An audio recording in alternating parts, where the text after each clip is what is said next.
Wonder where you were going.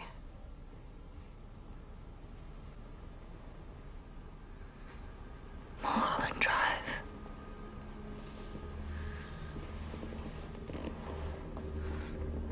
Mulholland Drive.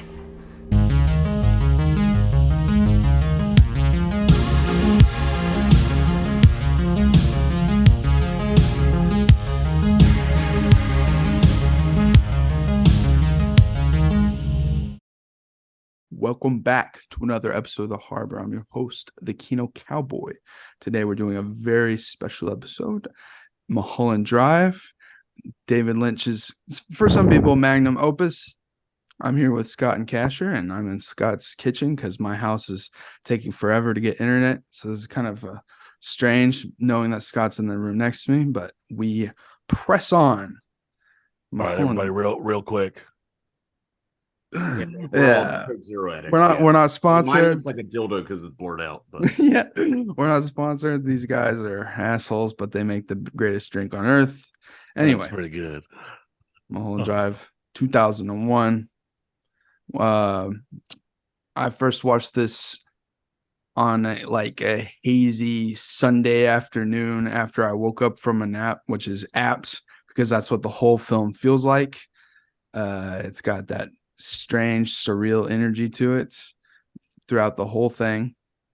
And I especially like this film and any film that pertains to higher up inner workings, powers that be kind of Hollywood stuff. And it's clear to me that Lynch really has some shit to say about the Hollywood system.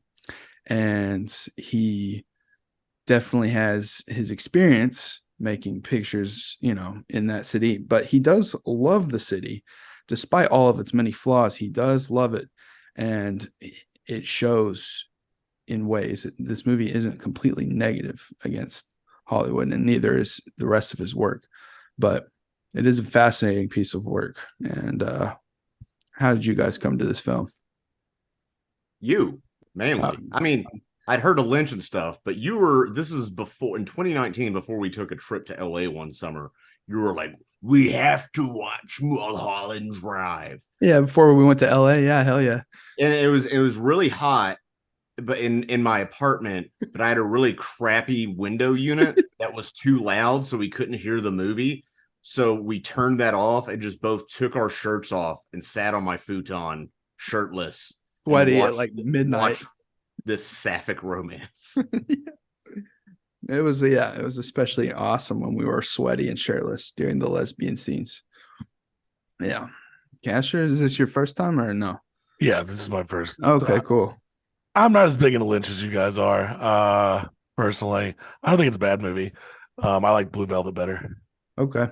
Fair That enough. was me. I prefer this to Blue Velvet. I think Blue Velvet just for me was is probably my favorite thing that Lynch has done that Now, I've seen. the first time I watched this film, I'm not sure if I'd watched Twin Peaks yet. And I know you haven't watched Twin Peaks, Casher. I'm going to try and remain spoiler neutral, but I'm going to have to talk about it because this film and Twin Peaks take place in the same universe. And Lynch, he likes to focus on dark energy that forms around certain people in certain places, as well as dream worlds. And both this and Twin Peaks do that. And it's like, okay, Twin Peaks is set in Washington. This one's set in LA, but it's definitely the same universe. And we'll get into how those are connected in a little bit. Sure. And there's definitely, more about the Lynchiverse than I do. Yeah. And have read more into it and all the connections. There are certainly a lot of your Lynchian motifs that connect everything. Lights flickering is a crossing over between the worlds, anything with electricity. Yep. And also the constant use of curtains as metaphor for limited spaces. Both of those show up in this. Yep. And so it's it's not a stretch to believe that the universes are connected, if not thematically, if not straight up. Oh, it is. I'll give you the tissue in a minute. Okay. But I guess we can just go ahead and start from the beginning, which is a very interesting, chaotic opening, dancing, kind of classic looking 50s, 60s looking couples dancing superimposed over each other. And it gets very chaotic, very noisy. And it's almost like Lynch has an appreciation for 50s, 60s, that era kind of Hollywood and cinema and stuff like that. And I think this is like taking that and turning it up to 11 to immediately show the chaos of what should be a normal, fun little ditty, you know. It's immediately a distancing mechanism. Yeah. And this is my second time watching the film. The first time, again, 2019, so it's been a minute. They're on a sort of green screen. It's different colors. It's not green, but they're superimposed on a colored background. And immediately it has this idea of chaos and also this idea of artificiality that is conveyed, but which is very intentional because representations, art representing something that really exists, but being a distance version of that, or a diluted version of that, or people being diluted versions of things that they see or imitate. That's a theme in here, and important to the metaphysics of the film and the Lynchiverse. And so you immediately get that sort of distancing, sort of Brechtian, I might say, distancing mechanism with the audience and tone. I also noted, and then you see, and it looks like through camera flash bulbs, old school, Naomi Watts playing Betty, masterfully performed. Excellent performances in this from her, and the performances in this movie are almost not wooden. In part it's because the dialogue's so weird in parts, but there is an otherworldly. They're not entirely naturalistic. Yeah, they feel like purposefully cliche. Oh yeah, definitely. They're stock. They are cliche. They are stock. Yeah, they're stock characters in this. Which movie. I enjoyed that. That's a good word for it. Yeah, cliche, definitely. Because Betty's the cliche, naive. I'm gonna go to the city. I'm gonna become a actress. And then you have the femme fatale, who's kind of, and even within the lesbian romance, even like a damsel in distress with and those two are like lesbian stock characters. That's been we need to get a lesbian on this cast because we keep watching lesbian movies and we don't have. I mean, I like pussy, but like I can't really give you the plight of a young woman. You can't find the clit, is what he's saying. Yeah, that doesn't exist. Yeah, but so we have that, and we have her smiling, so we already get the showbiz, and then it opens on bed sheets and heavy breathing. So already we're getting that this is a dream or a dreamlike state that we're entering. Yeah. Immediately. Yeah. And then it opens with Rita, who's in a limo or, a nice car, and she's being chauffeured. And then the chauffeur turns around with a gun and something's not right. And then there's what I believe to be in this dream realm is a divine intervention with the teenagers, and I like how exaggerated the teenagers are, and it's got this retro. Everything about this film has an retro art direction, but it stays vague with.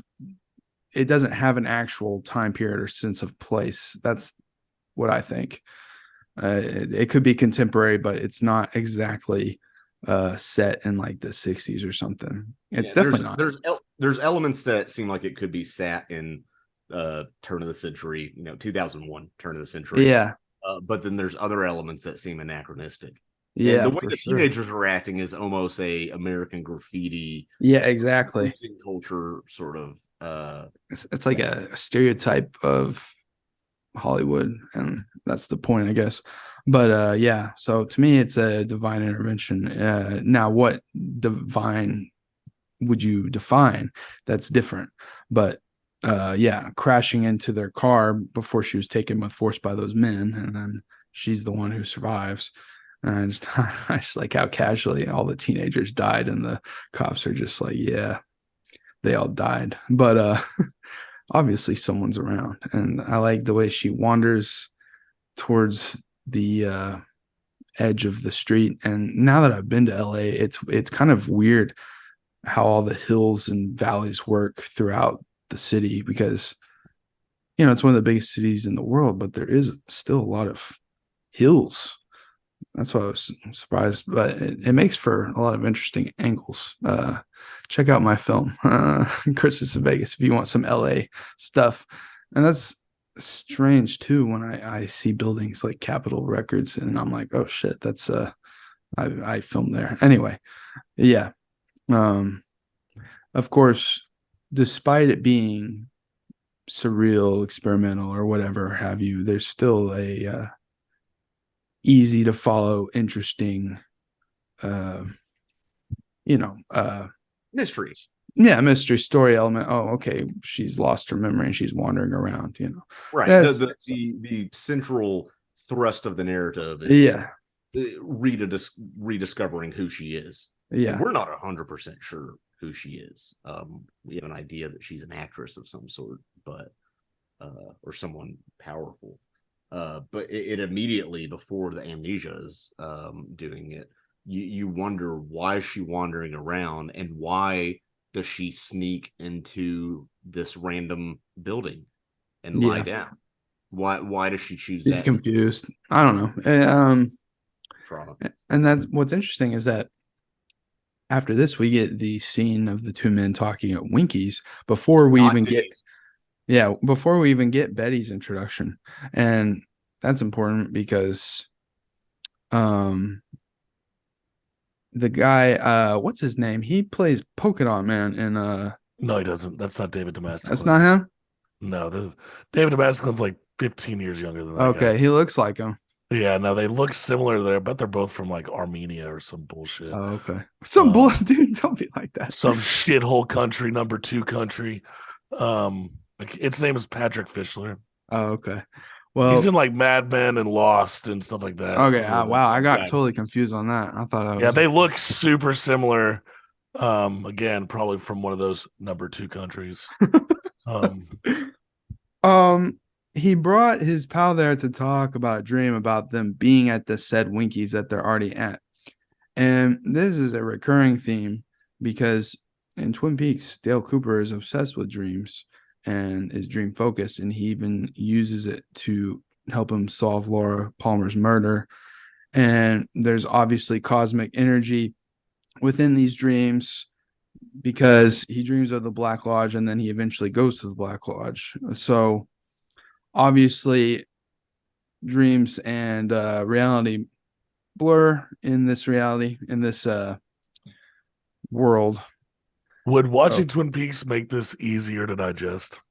Yes, but also because I just know how I've watched his entire filmography several times, so I just know how he operates. And I've also read I have the history of Twin Peaks. I have Laura Palmer's diary.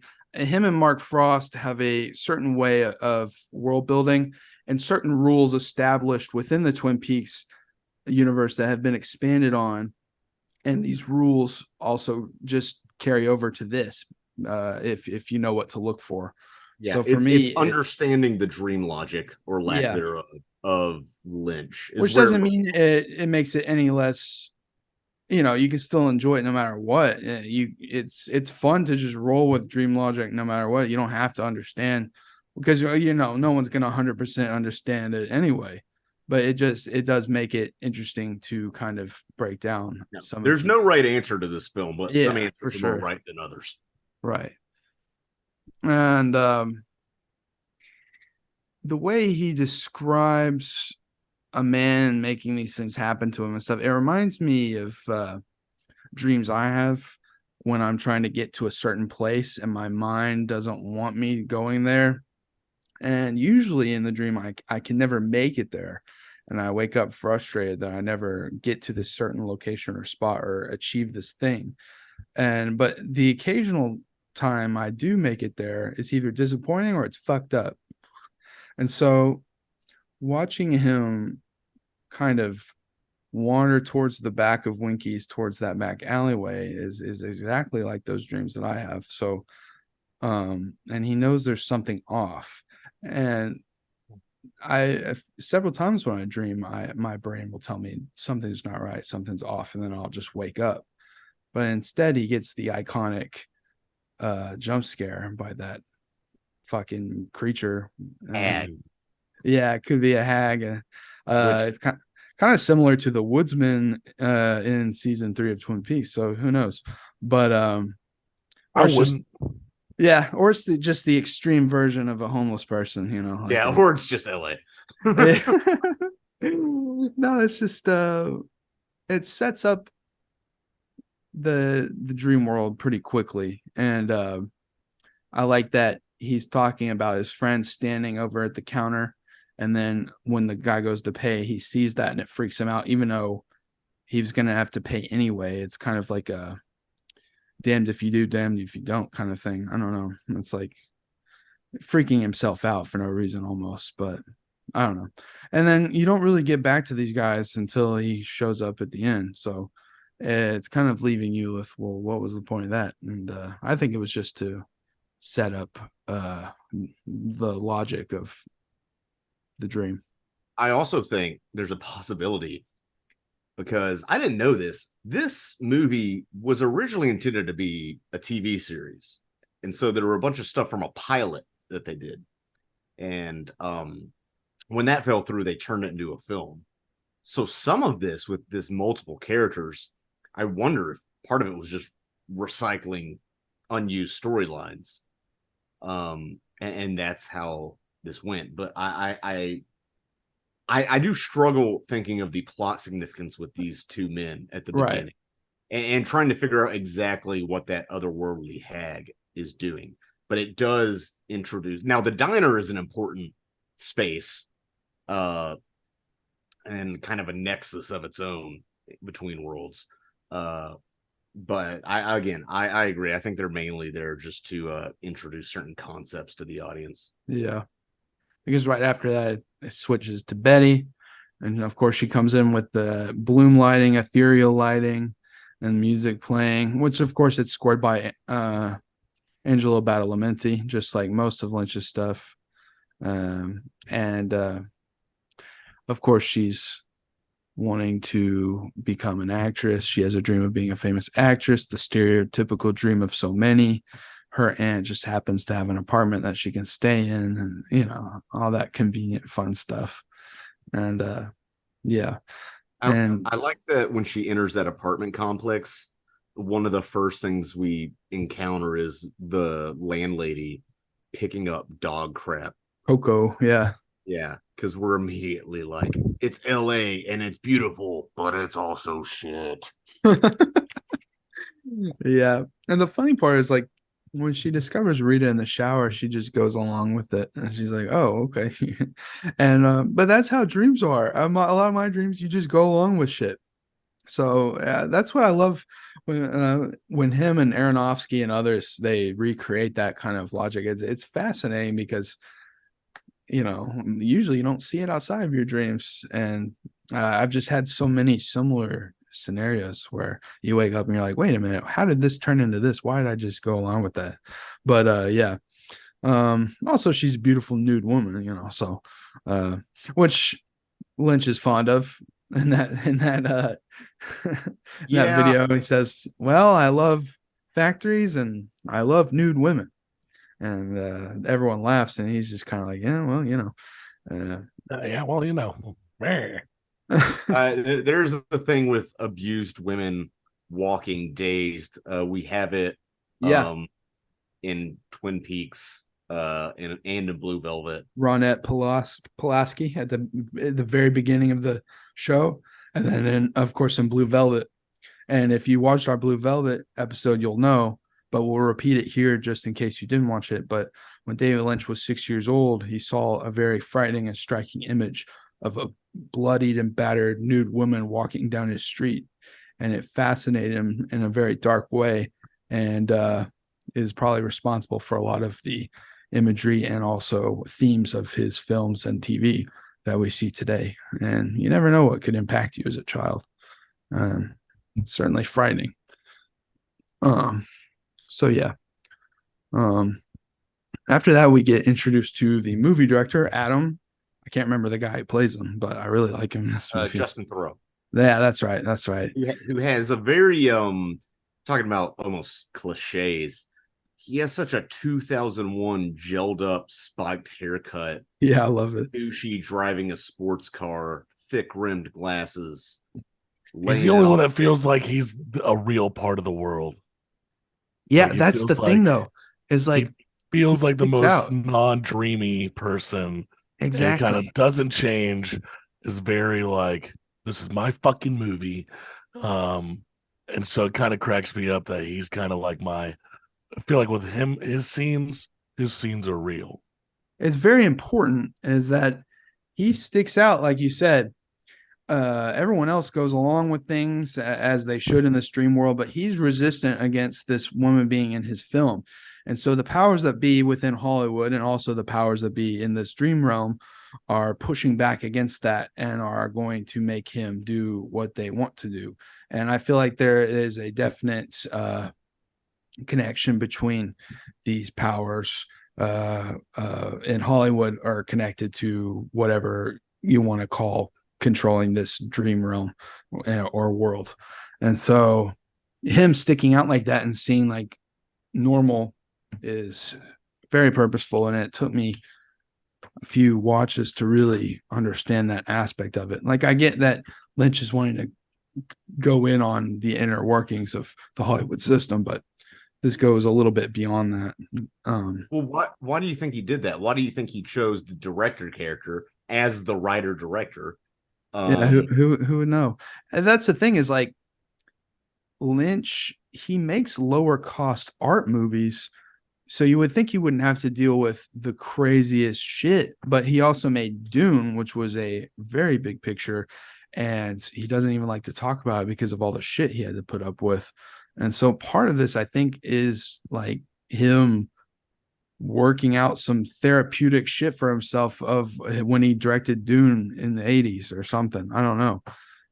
But even with these lower cost art films, you still have to deal with bullshit. And who knows what kinds of shit? Who knows what Lynch has even seen? I don't even want to know. Just what he's heard from other directors or Yeah, other filmmakers he's talked to. He still works in the town. He hears these things. Hollywood's a small town. Yeah. Yeah, how small? I don't know. City of Angels. I like that the figurehead of these so-called powers that be is the little man in a big suit.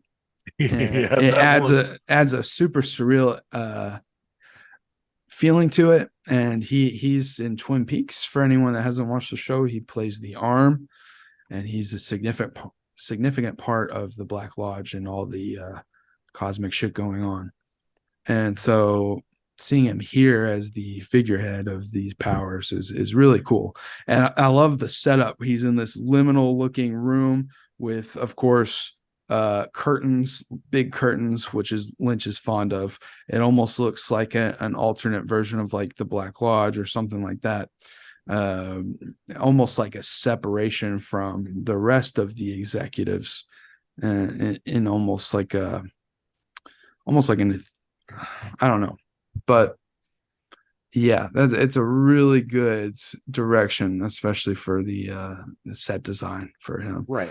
Well, he's behind glass. Yeah, it almost looks like he has a shrunken head. He's got that separation. Yeah, and I almost wonder if he is just by having a tiny head, he's just trying to very bluntly say that studio executives are small-minded, which could be that, and that his oversized business suit represents a sort of compensation and a sort of focus on the material. Yeah, maybe so. At the expense of the mind. Who knows? There's a million different ways you can interpret this movie. Of course, yeah. And really, any one interpretation can't answer everything. And I don't think it has to, which is the beauty of this movie. Right. And you would say there's some satirical elements in this film, but when we get to the scene between the execs and Adam, the director's character, and you get that one exec who gets the espresso and then spits it out. Yeah. I don't think that's satire at all. I think that this is very like probably something that Lynch either heard from somebody or saw or something. Like it is not far-fetched to me at all. That somebody would do that? No, and even how ostentatious it is to, instead of spitting it back in the cup, spitting it, not even spitting, just letting it drip out of your mouth onto a napkin. Power tripping fuck. It's absolutely a power trip. I mean, this sounds completely, unrelated, but I listen to Neil Brennan, the comedian, has a podcast, Blocks, where he has access to all sorts of celebrities and stuff. And he interviews them about their like mental blocks, basically, is what it is. And he interviewed Terry Crews, and Terry Crews talks about, as big of a dude as he is, there was that executive that at a party that just grabbed his crotch for no reason. And he talks about how Hollywood is a town built on power.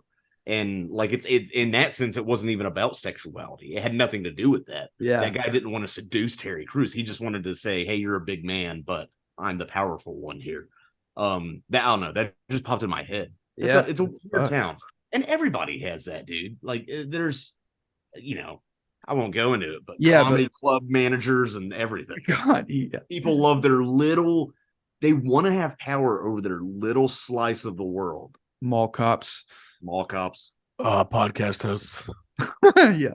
Podcast hosts. Like Casher was saying about Adam, how he feels contemporary, he doesn't fit in with what's going on. In this scene, everyone else is just going along with this insane thing, and he's the only one to call it out he's like, yeah, what the fuck? This is insane. This is insane behavior. He sees shit for what it is. He's very much the needle in the haystack for these people. And you wonder what directors in real life have been bogged down by the psychological warfare these higher ups use until they're in submission. And then they go off and become journeyman directors for hire or yes men in different ways. And it's just like, God damn, dude. And that's what I worry if I were to if someone were to hire me to direct a film for them, if I get scared of the kind of shit I would have to deal with, even on a lower indie production level. Like you probably still have these issues. It's not just Disney, Warner Bros, and fucking Paramount and shit, But yeah, just think we had Ari Aster, who had commercial success with Hereditary and Midsommar, and then they're like, yeah, here's free reign, and he makes the most batshit film I've seen in 6 years. Like, yeah, I know. It's crazy that it's cool that these things can happen. And it just feels like they're like, okay, we got a little bit of leeway. I better make giant cock monsters and give it up. The like Mother with Aronofsky, that Paramount had to like come out on social media to defend the film because so many people hated it. I was like, fuck all these people.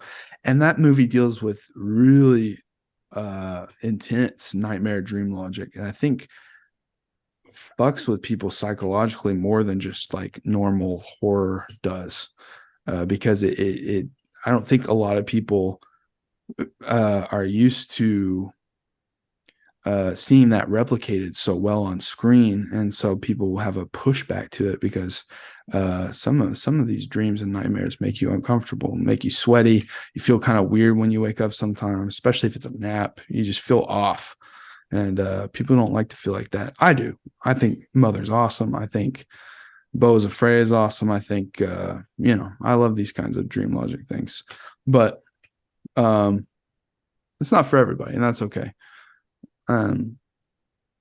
Yeah, the scene after that is the assassin guy who goes to get this black book, which God knows what kind of shit's in there, he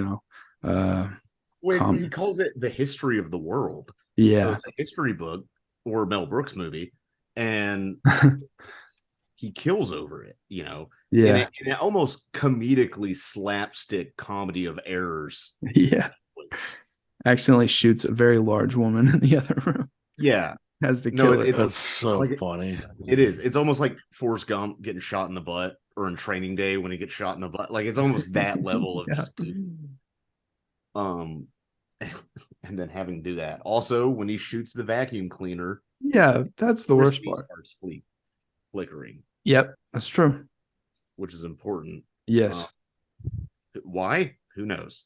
Because something spooky is happening.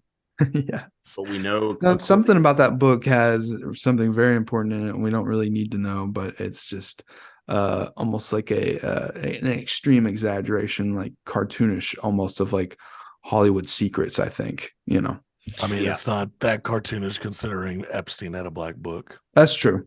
Yeah. So I guess I that's don't the fucked know. up thing. It's like some of this satire isn't really satire. It's Not just anymore, at least with the revelations that have happened in the past 6 years. No, well, It's and it's one of those things like for example, Kevin Spacey and Bryan Singer were sort of, and Harvey Weinstein, those are almost open secrets. And how do you deal with that? And it does take a coordinated effort, because if one person with no hard evidence accuses somebody that powerful, I mean, A, it does nobody any good, and B, your life is ruined. So yeah, and you do have to wonder if these execs are I will willing to say take this. lethal force.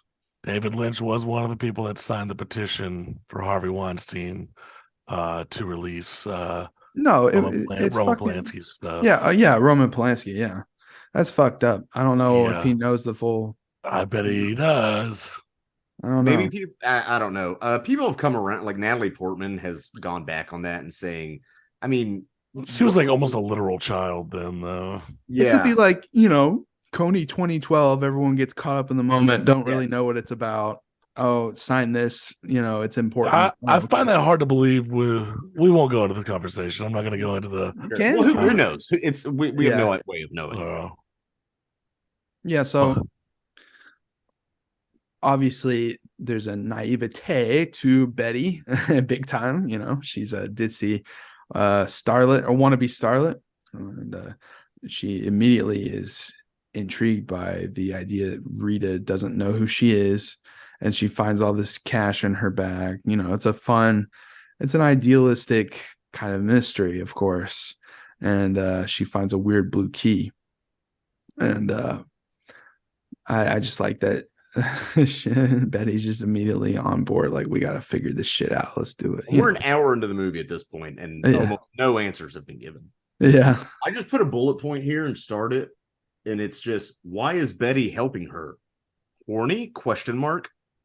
No, it is because it's just she's kind of set herself on her own fun little adventure. I feel like and also it's dream logic. It's going with it. You just exactly. Yeah, and then so we figure out the execs, as a power move, shut down the entire set and fired everyone, quote unquote, because of his non-compliance to to simply put this woman they want in the role, and which is wild, but I could actually see this happening. People can be so petty, especially with that much power. I mean, we've seen it. Some of the shit Iger has said about the people wanting fair wages is so disgusting, and it's so far removed from. and look, they finally settled. And it wasn't writers. We're still working on the actors, right? Though. Yeah, you're right. Yeah. Forgot about that. But yeah, maybe don't be an actor or a writer. yeah, we'll just give it all to the computers. Yeah, for a while.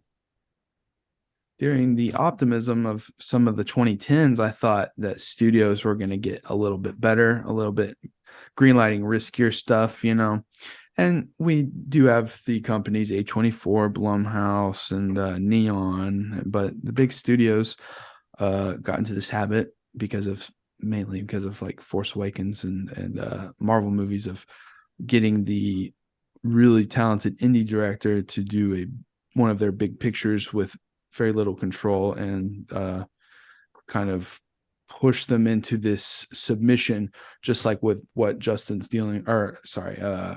dealing with in this film, just in a different way. That really predicted that kind of culture, and it's only gotten worse, and I thought it would get better, but they're like, well, you have to make Captain Marvel and then you can make this movie. Okay. And then I don't know. It's just a bummer to see that it's not getting better. It's actually getting worse. The expression used to be one for me, one for the studios. Yeah. I don't think that applies anymore. I know. Yeah. And then, I don't know, it bums me out because I was watching this movie and thinking, even this movie, I'm like, no way this movie would get funded today. Yeah. I'm surprised. It's certainly not as easy as it would. Yeah. It would be hard. I mean, the only reason is that you have somebody like Lynch. And Lynch was so groundbreaking for the time, but it's would people even give a movie like Eraserhead a second thought? People wouldn't go to the movies to see it, which is a shame. Yeah, if only. Yeah, the culture's not there anymore. Where the midnight movie circuit isn't a thing anymore. It's also just a lack of patience in the audience. Yeah. Every information dispersion has gotten so fast that we have short form video content and all this that, and now movies are being written because we have the data from streamers that there's so much content out there that if somebody is not hooked within the first scene or two, that they'll turn it off. So we get more movies starting with big action scenes or in media res, trying to hook the viewer as quickly as possible, and instead of having a weird opening with dancing jazz people. Yeah, and Lynch is frustrated with people's ability to get into these kinds of films, or just attention in general, and the worsening of attention spans in slower films, so much so that he purposely put a 3-minute sweeping scene into Twin Peaks: The Return just to piss people off.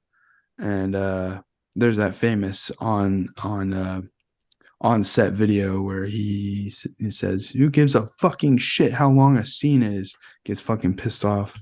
And, half the crew, I feel like, is doing what he wants, because he did Showtime. He got the deal with Showtime to do Twin Peaks: The Return, and then half the crew, I feel like, is like Showtime people trying to keep it within the machine of being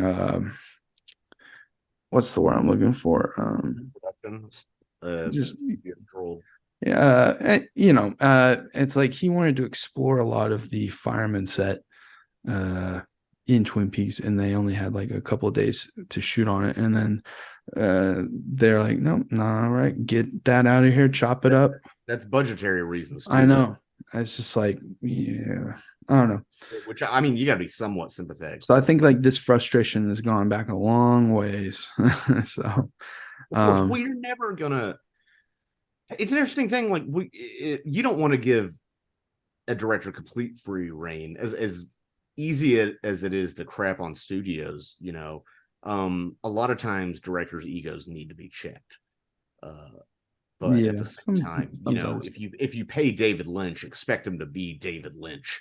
Or then there's the interesting effect where you get the indie director to direct your film and it actually is successful, like artistically, to a degree, like Thor Ragnarok, and then that indie director gets so complacent and so lazy from this assembly line scenario that he just phones it in, half-asses it, and creates Thor: Love and Thunder, which is such a slap in the face to moviegoers that you feel fucking cheated and ripped off. And that's the most interesting scenario, because were you ever an auteur if you let this happen? I don't know. Like, of course you could be an auteur and let I know, but it's just like so disrespectful to the audience and the art form, and it's just sad to see. I didn't see that movie because I heard it wasn't good. Love and Thunder. Yeah, well, very good. Yeah, I mean, and you know how I feel about it. It's so lazy. Anyway, It's not good. So Adam, after being shit on and having his film production shut down, he returns to his home and finds his wife in bed with Billy Ray Cyrus. And let me look this up real quick.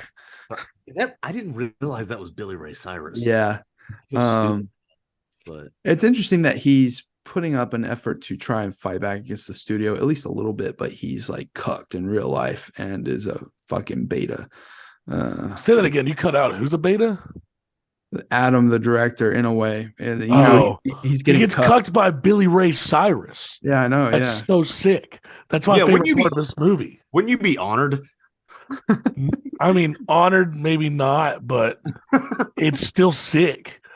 That's achy breaky heart, dude. I mean, how mad could you be that mad at your woman, you're like, yeah, I get it. Yeah. The funny thing is that this article came out over like a decade ago where Billy Ray Cyrus says the devil and David Lynch destroyed his family. What the fuck? And anyway, yeah, You're in one scene. he Yeah, blames dude, you're in one scene. he blames David Lynch for bringing the devil into his life because he was acting in this movie, and then he started doing other little bits and parts in Hollywood, and it led him astray or something. And he said if he had never been in Mulholland Drive, he would have never put his daughter in Hannah Montana, and there would be no Hannah Montana if it weren't for David Lynch. Okay, so that sounds like a regretful father coping for his It's mistakes. bullshit, yeah, but it's fucking All hilarious. because I'm gonna go pee real quick. I'll be right back. Okay. That's just a hilarious fucking headline. I remember reading that in high school. Like, what the fuck? Who is this David Lynch guy? What did he do? Yeah. I'm trying to remember. What did I guess Twin Peaks was the first thing I watched in 2014. I remember because I had the flu. I watched the first season while I had the flu. That's a hell of a way to do it. That's a way to do it. Yeah, I watched it was Over the Garden crazy. Wall with the flu. What'd you say? Over the garden wall? Garden Oh, Wall shit. with the flu. That's awesome. Yeah, that was like in last fall. Yeah, about a year ago. Just like bundled up, shivering with a fever. That's awesome. Yeah, so he pours that pink paint over his wife's jewelry just to be, just to get any little movement he can. But he's a peak cuck because that his own wife throws him out, even though she's the one who's sleeping with someone and has Yeah, Billy and Ray Cyrus I'm beat sure, him. like, look at this house. Who paid for it? Yeah, exactly. He gets thrown of his own Hollywood estate, and the man sleeping with his wife beats him up. And like, how pathetic and sad do you have to be? But I can totally see like beta male, like cucked directors like that, out there in I Hollywood. mean, like, to be fair, I wouldn't fight that guy. But yeah, no, I would call the police. Yeah. And say this fucking man's not letting me in my own house. I'd feel lame about it that I couldn't fight back, but what are you gonna do? But the point is like, okay, this guy has a foot on me, so yeah, like in terms of size, so like that's Meanwhile, Rita and Betty find out that there was in fact a crash on Mulholland Drive, so that must be at least something but nice for Rita to figure out that she wasn't just making shit up. And also, Betty wants to go in on the mystery. You want to talk about the casting scene? Yeah. That's a little further on, but yeah, I wanted to get to the scene before this, which is really significant. And it's Adam. He goes, since he's kicked out, he goes to stay at that hotel. And he pays cash, but then he receives word that his bank credit has been canceled and he has no money. And his assistant's calling him and telling him that he's broke. And it's like, well, how? Like, I have all this money. So obviously these Hollywood powers can do whatever they want. They've canceled his money and are fucking, pulling his arm, basically. All of this over directing a film, just one directing decision on this film. And you obviously wonder what's at stake here with these multi-million-dollar productions. And she tells him that the cowboy wants to see him. And this is where the inspiration for my namesake comes from. This guy, this cosmic, literal Kino cowboy wants to see Adam. And this is where the film really takes a turn for me.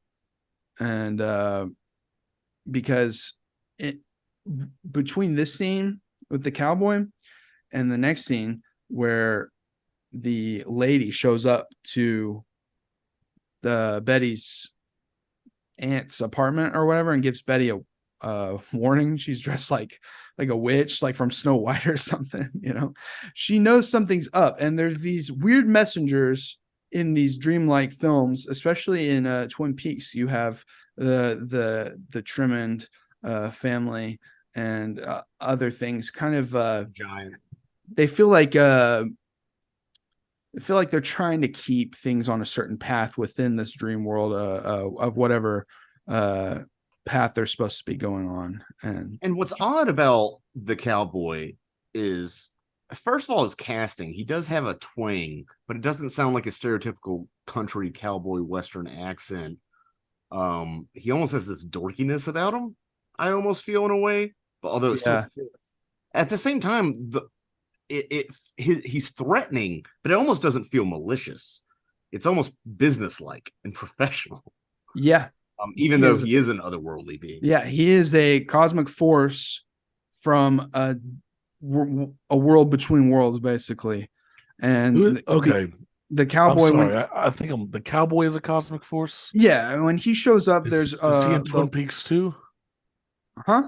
Is he no, he's not in Twin Peaks. No, that's where I'm not in Twin Peaks. When that's light, why I got confused. Sorry. Yeah, the light crackles overhead when he shows up, and he basically just appears there. I forget the light crackle thing. The light crackling, the electricity is a part. It's undercurrents of this world, and when that is happening, something supernatural is happening in the world. And he's no different from the one-armed man from Twin Peaks, or the giant that appears to Cooper.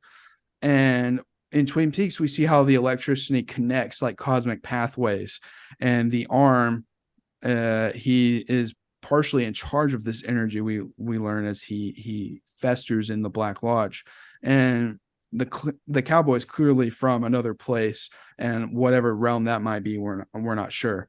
But he is a messenger for the powers that be, and they obviously have some sort of connection to this otherworldly kind of place. I think Ari Aster might have had some inspiration from the undercurrent light thing in Hereditary, the circular reflection of the sun that goes in and out, and it kind of like switches. Oh yeah, that's when you know earlier payments coming through. And I just watched this last night again for the first time forever. I'm gonna show Parker Hereditary for the first time this year. I showed it to Carly, dude, and she was like, "This is fucked." She already knows what happens to the kid, but whatever. It was hard to avoid memes at the time. Yeah, we had to talk a lot about like demonology and stuff like that because she was like, "This is cool." I was like, payment's tight." Yeah, hell yeah, he is. Dude, that movie fucks. Yeah, movie fucks so hard. So bad for contrarians that hate it just to hate it. Anyway. I'm not gonna name names, but I could. Sumner. No, Sumner fucking loves that movie, dude. I just assume. Talking about people. Yeah, when you said contrarian, I assume. Oh, Sumner listens to this episode. Shout out Sumner. Should have been on it, bitch. Sumner was supposed to be on here, but he's in Houston going to see Death Grips, which is equally fair and as cool as being on the harbor. But he's into Lynch and Jungian shit and shit like that. So he's is he doing Death Grips on Friday the 13th too? Yeah, he got a ticket. Yeah. So are you guys all staying at my apartment? No, we'll figure something out. Okay. But we'll talk about that later. Sorry. The Cowboy is like, you have to recast this actress. Now, why this has to happen this exact way is so interesting. And to me, I think it's moving and shaking, literally, and also like spiritually or cosmically. Like there might be some sort of ritualistic reasoning on why this certain woman has to do certain parts, and that's not far-fetched because there's a lot of weird ritualistic shit that happens in Hollywood, whether you believe in the devil or demonic shit. I don't believe in the devil, but some people in Hollywood do. So I'm not saying that the devil is a part of this, but there's definitely something going on where it's very important that this person gets this role. Satanism and the occult has been prevalent in Hollywood since before we know. Actively, we had the Black Dahlia murder and things like that tied to the occult. So like, it's not far-fetched to say that this shit's satanic or fucking culty or Manson. Well, it's like we have Anton LaVey. Anton LaVey being a major part of Hollywood culture back in like the 50s and 60s and 70s and stuff, and like the occult in general being just this massive unit of it's not really anything anymore. It's a bunch of fucking latchkey kids who think they're, Yeah. which I guess back in the day it was just a bunch of fucking people who thought were edgy magicians or something. It's all fucking stupid, but it was super prevalent at one point, and a lot of people went to that kind of stuff. Yeah. And then also, there's Bohemian Grove, which is the one thing Well, that Alex that's Jones politicians. I know it's politician, but I'm just saying, like, these kinds of ritualistic things are. There's also a cult. There's a kind of cult meetings at Disney World, dog. They've got proof of them going to Disney World and seeing like people in robes surrounded by fires and Yeah, it's called Phantasmic. It's a nightly effigies. show they do. No, it's where called like Mickey it was. fights a You just dragon. don't want to believe that Disney's satanic. You just want to believe that it's magical and beautiful Hey, when man, it's abusive who says and it's the satanic. devil can't be beautiful? The devil was beautiful The devil according was to the Bible. Fucking loser Christian. I'm not a Christian. Anyway, yeah. So this is enough to push Adam over and be like, okay, whatever. He sees him disappear. Let's say that. Yeah, real quick. he does. He's just like the man with one arm or the giant from Twin Peaks. They're the same kind of messenger. Okay, give me kind of 2 people. seconds. I need to like picture these people real quick. Yeah. The giant Dale Cooper at one point is shot and is hurting, and the giant appears to him in his room and tells him kind of like what he needs to be doing and how he needs to be doing it, but he can't really interfere and actually help Dale up. No, they're like Okay. angels. They're Yeah. I've got him in my head now. I thought that's who this was for the giant. It's interesting stuff for sure. There was like 2 actors I could think of playing the giant, and this was one of them. He's a The cool guy who motherfucker. he played the L word in the Addams Family. Yeah. So yeah, after this is Betty's audition scene, and of course it goes exactly how you would want your very first audition to go in Hollywood, and it's very purposeful. Everything's amazing. Yeah. The director is in there, which is rare. Actually, David Lynch is in the casting sessions, but most directors, they have. I would be if I was directing a big. Yeah, film. ideally. But he's in a director's chair, and they're not even in the office they're in. I can't imagine they would be in that cramped of an office. I've never been. Yeah, no, it's just maybe not anymore. It seems very old Hollywoody. Yeah, exactly. It is, and the director's pretentious. The direction he gives is, don't play for real until it gets real. It's just nonsense. It's nonsense, but it's also interesting. Naomi Watts, the change in her acting when she's fake acting versus Naomi's acting for the actual movie, it suddenly becomes just something completely different. And it will more like acting you would see in a regular movie. Exactly. And that's more naturalistic.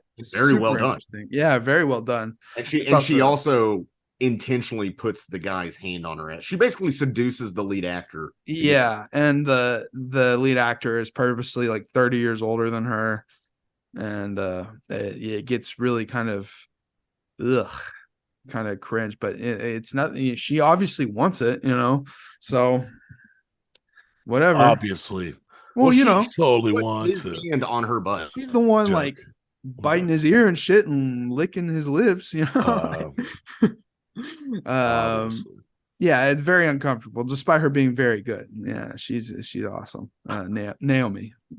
Yeah, she's fantastic in this movie. Yeah, and she's in Twin Peaks and playing obviously a different role, but she's good in that too.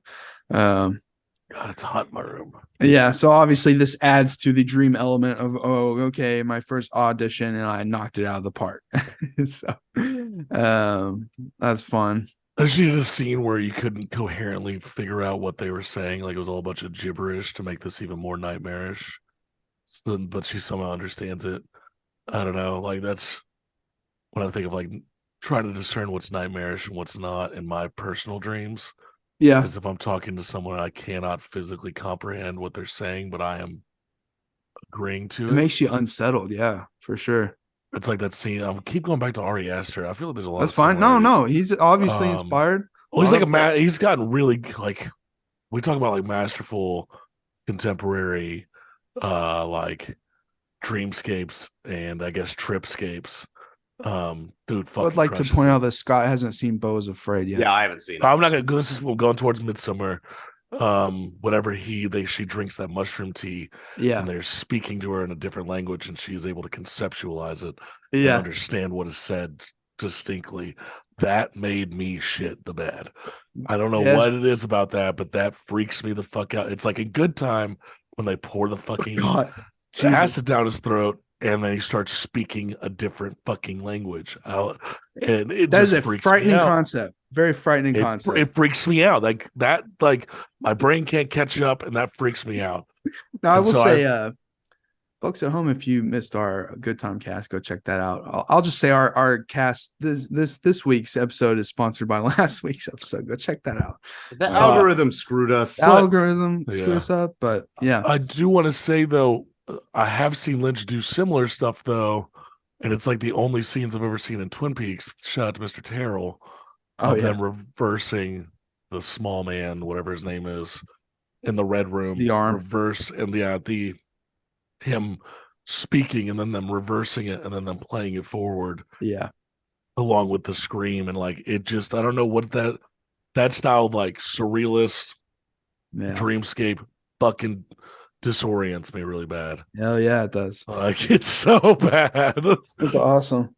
But I like when movies do that. We gotta do a movie cast at some point because that's what it does. Yeah.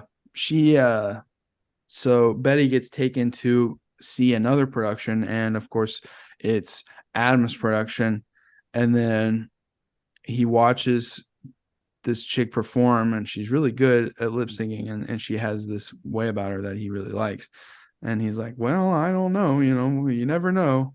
Oh shit.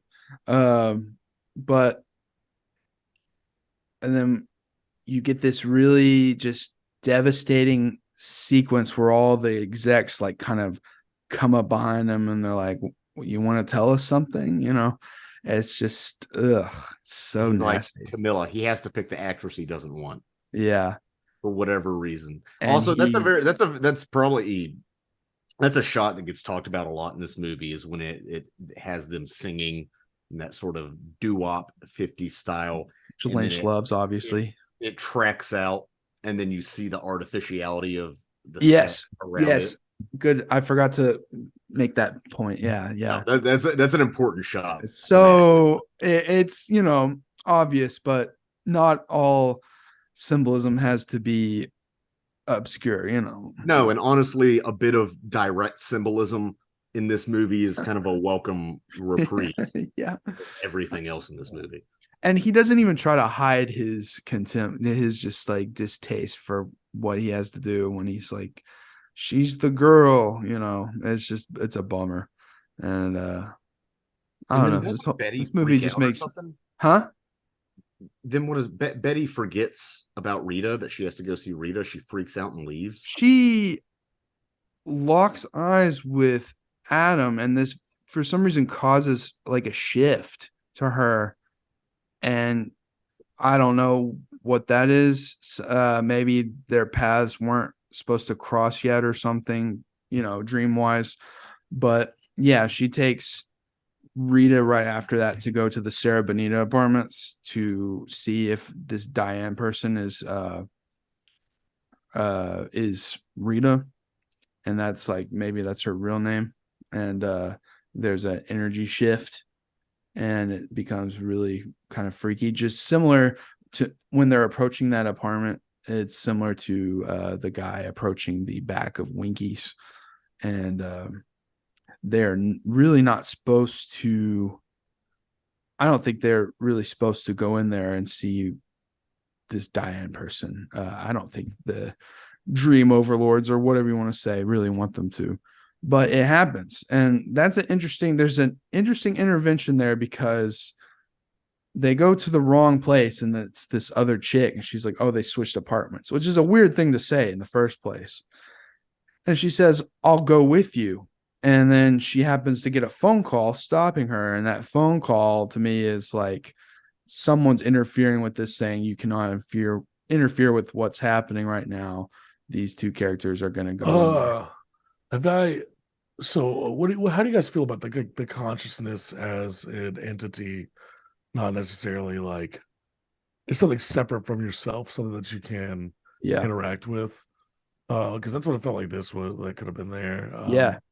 Is it like just for I've had friends who have taken some like gone to clinics in like Tulum and had like a DMT session intravenously for about 6 hours. So instead of a 15-minute trip, it's about a 4.5 to 5 hour trip.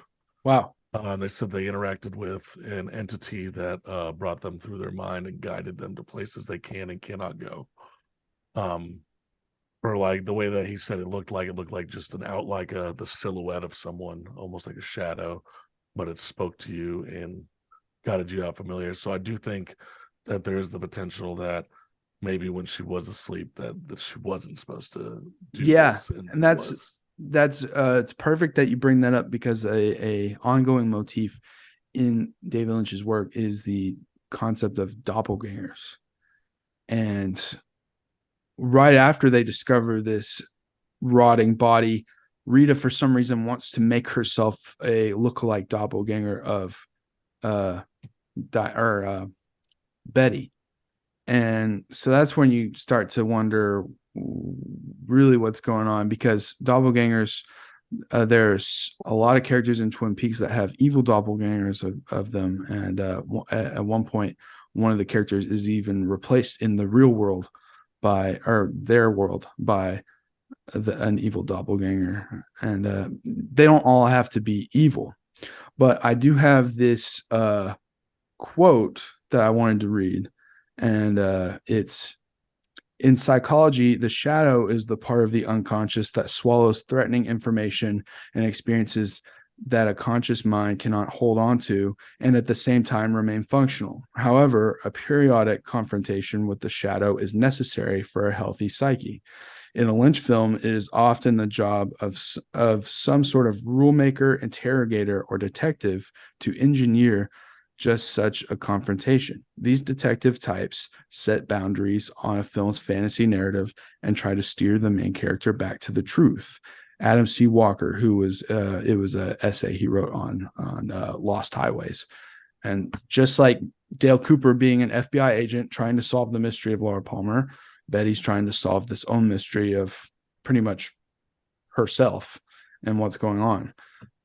And so trying to confront this, it's definitely interesting that Rita right then decides to become a doppelganger. And let me add that Rita initially, she stole her name from a poster of Rita Hayworth. Yeah. This came out after Shawshank. I don't know. Always Rita Hayworth, man. I don't know if it's coincidence. Yeah. But that she sees in a mirror. And if I want to bring it down thematically to something a bit more down to earth, I mean, how many people base their identities around something they see in the media or something that's depicted, and they themselves become a reflections of something, more of the environment. That's also an ongoing thing in Lynch. A character looks into the mirror and he sees Bob, and he says, "Oh, you're still with me. That's good." And then obviously there's other mirror stuff I don't have to get into, but yeah. Definitely interesting. Now this movie has a sort of old school feel to it, old Hollywood feel to it. And I think that's purposeful, especially when she has Rita get in bed with her and Rita gets naked and they have like a lesbian sex scene. I think it's a stark contrast to that kind of like old school Hollywood moralistic kind of thing. And it's definitely part of the fantasy of the dream world that they're in. But because it's an old fashioned presentation, it's stark contrast, and it's different. And I think it's kind of the dream world breaking apart a little bit right here, because I don't think that was supposed to happen, but it doesn't matter. I don't know. It's interesting. And also I have a theory that this movie was rented more than Lynch's other movies, because back in the early 2000s, people wanted to rent. They hear, oh, there's a hardcore lesbian sex scene, and they just rent the movie because, teenagers back then, they just not everyone had access to internet porn. Oh yeah, no, the top shelf of the VHS closet, where I had to get like a step ladder to grab, which is weird to imagine me being 6'8" having to get a step ladder. Which is funny to think like, oh, there's some hardcore lesbian shit in this movie, I'm gonna rent it, and then you watch it in Mulholland Drive. It's really funny to me. And I will say, like, it's relatively tasteful for a lesbian scene directed by a man. Tell that to Also, Mr. it's like Skin. it's kind of supposed to be kind of silly, how erotic it is, especially later on. They're both in like cut off shorts and shit. The second scene has a different tone. Exactly. We're about to get there too. Right. Because obviously shit's kind of breaking up. The dream world's breaking down because suddenly Rita's being told to go to this place called Silencio. And this is where it takes the biggest turn and becomes full on part of this universe. And they get to this club, which of course has the curtains, the imagery, and all the Blue Velvet, this and Twin Peaks. They'll have the woman standing on stage in front of the red curtain singing, and there's weird blue-haired woman sitting in the rafters of this place, and there's also that blue-haired woman who works for Blue Rose in Fire Walk with Me, stuff like that. So it's all repeating imagery. But here, all right, you ready? People don't notice this. This fully connects to Twin Peaks because when they walk into Silencio, who's sitting in the fucking crowd next to them? Laura Palmer and Ronette Pulaski. They're Laura sitting next Palmer's to in the crowd? Yeah, her and Ronette are sitting in the crowd. Oh, and they were taken to the Black Lodge. Something.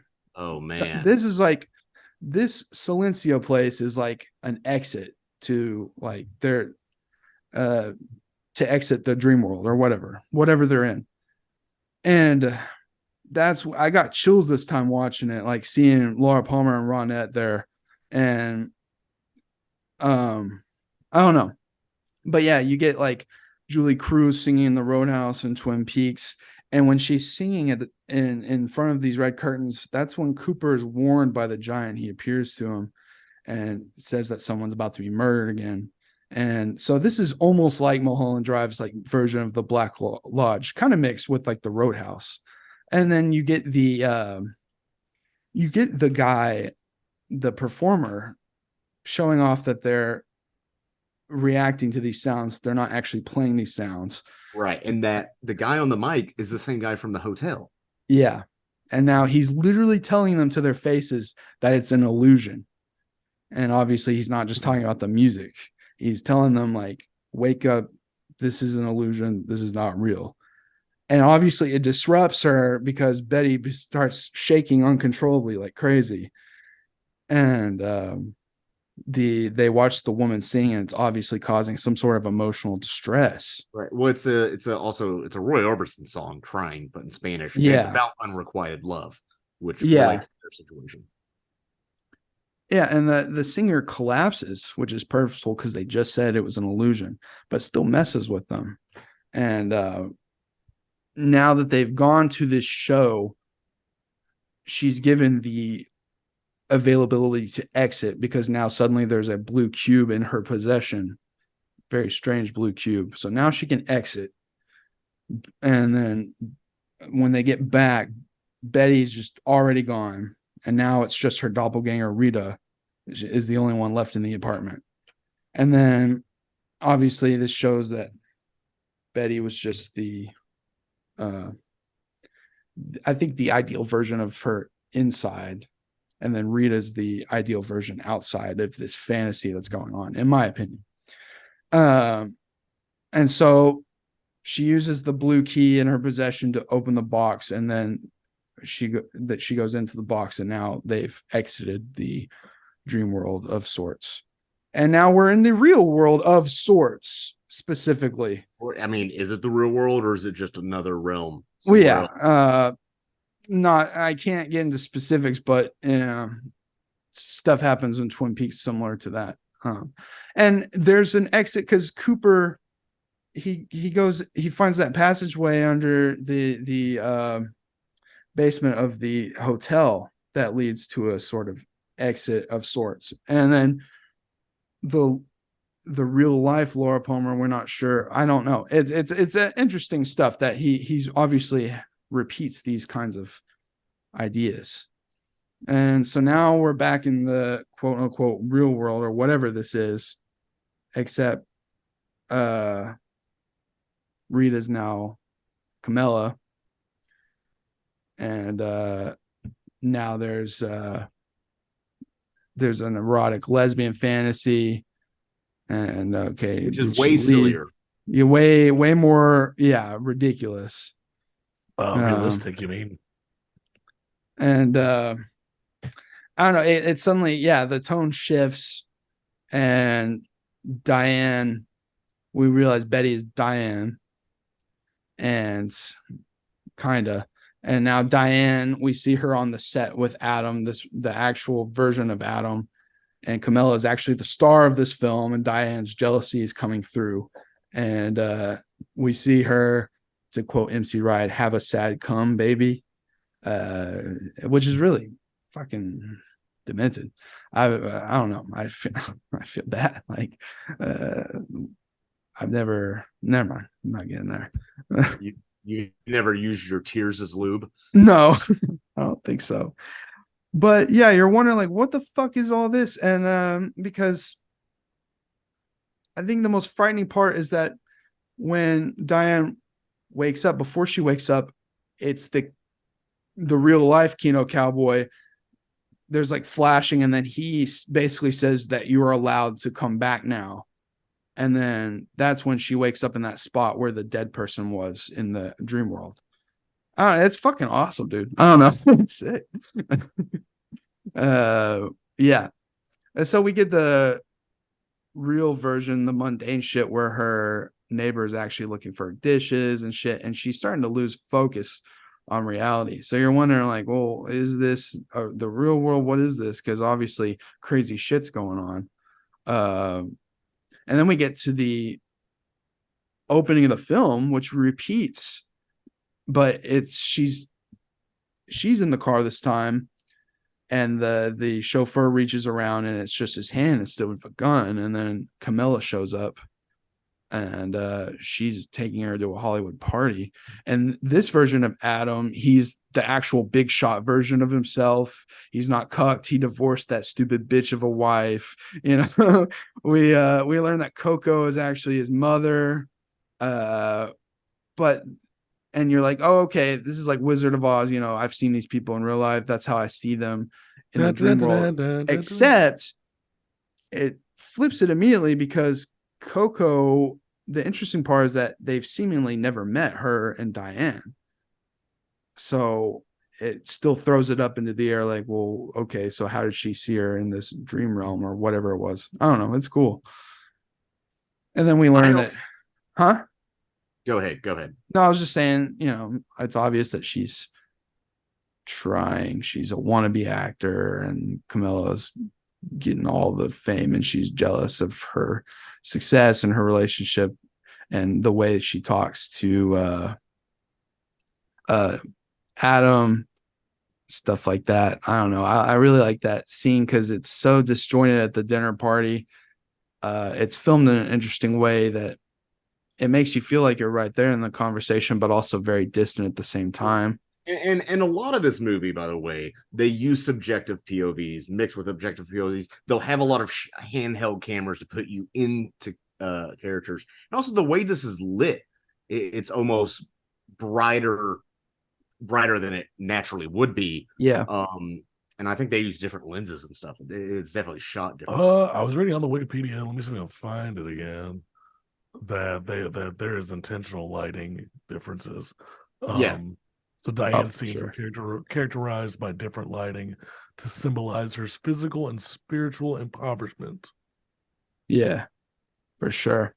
So Yeah, you're you definitely compare onto that. something there. Yeah, you compare that lighting at that dinner party to like a lot of the lighting when she's first arriving in LA and stuff, completely different. Yeah. Um, and then you start to wonder like all this stuff after they've exited, after Silencio and the blue cube and shit, you're wondering like, are all these scenes linear? What is this? And it doesn't seem like it's completely linear because it cuts to her wanting to hire a hitman to kill Camilla, and she gets the blue key, but you see the blue key on her coffee table earlier when she's talking to her neighbor about the dishes and shit. So maybe it was just there the whole time. Maybe it doesn't matter. And she sees the blue key, and then she sees the man from Winkies, and then the creature from behind Winkies has the cube in its control and just throws it into a sack on the ground. I don't know what even to make of that. I have no idea what to make of a loss of control, I guess. Winkies? Is there a Winkies diner we could go to? I would love to eat there. I'm pretty sure it's Denny's. The logo looks the same. Yeah. I guess it's a loss of control, but of course there's more electricity and flashing lights, and she just completely breaks down and loses everything.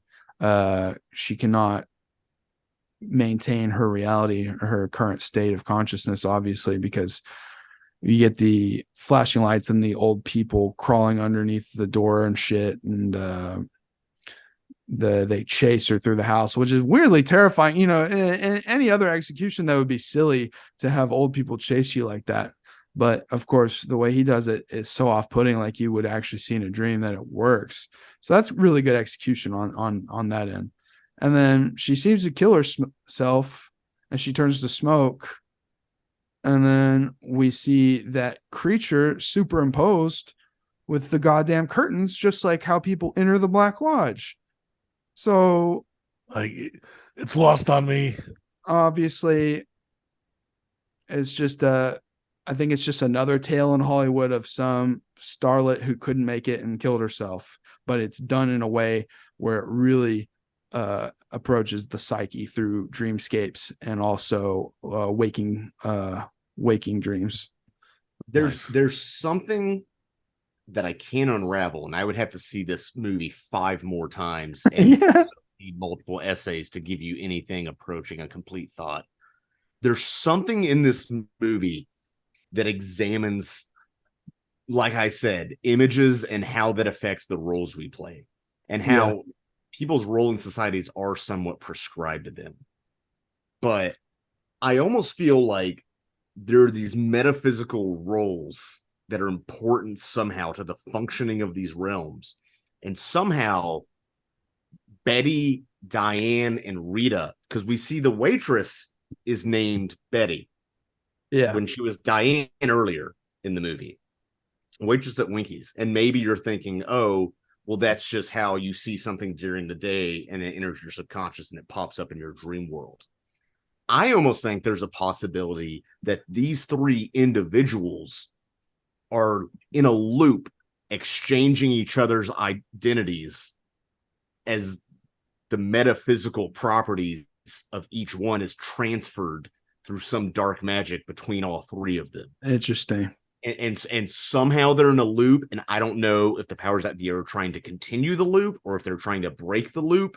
If it's a glitch in the Matrix, I have no idea. But that's kind of what I got out of the. Fuck yeah, dude. That's awesome. It's David Lynch's Groundhog Day. Yeah, there's something there, especially because of the length in the dream world they were going to go to cast that woman in that role. Obviously, there was cosmic importance there, and just like there's a cosmic importance of Laura Palmer being killed, and her being birthed into the universe just to be killed, and stuff like that.